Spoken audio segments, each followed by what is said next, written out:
காதல் கோட்டை அப்படின்னு ஒரு படம் வந்துச்சுங்க. அது செம்மையாக ஓடினதுனால காதலை மையப்படுத்தி நிறையா படங்கள் வந்துச்சு. வித்தியாசமான காதலாக வந்துச்சு. அதில் ஒன்று காலமெல்லாம் காதல் வாழ்க. அந்த காதல் கோட்டையில் இருந்த பாட்டு வரியவே எடுத்துக்கிட்டாங்க. முரளியும் கௌசல்யாவும் நடிச்சிருந்தாங்க.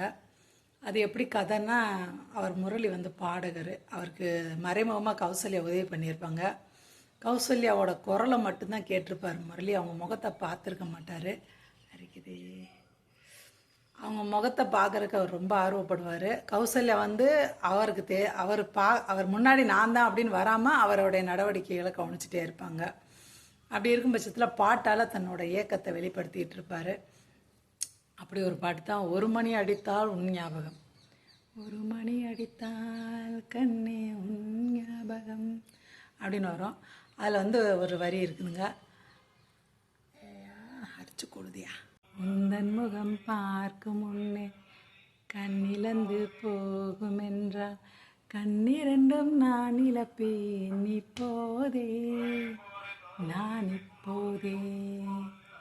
உந்தன் முகம் பார்க்கும் முன்னே நான் மறைந்து போவதென்றால் கண்கள் ரெண்டும் அப்பொழுதும் மூடாதே, இமை மூடாதே அப்படின்னு வரும். அந்த வரிக்கு நான் ரியாக்ஷன் பண்ணேன். எல்லா பாட்டுக்குமே சிரிச்சுக்கிட்டே ரியாக்ஷன் பண்ணணும்னு எதிர்பார்க்குறாங்களான்னு தெரியலையா? நீங்களே சொல்லுங்கள், இந்த பாட்டுக்கு எப்படி ரியாக்ஷன் பண்ணுறது? உந்தன் முகம் பார்த்த பின்னே கண்ணிழந்து போகும் என்றால் கண்ணிரண்டும் நான் இழப்பேன் இப்போதே. உந்தன் முகம் பார்க்கும் முன்னே நான் மறைந்து போவதென்றால் கண்கள் மட்டும் அப்பொழுதும் மூடாதே, இமை மூடாதே. காதலே என் காதலே என காணிக்கை தந்து விட்டேன்.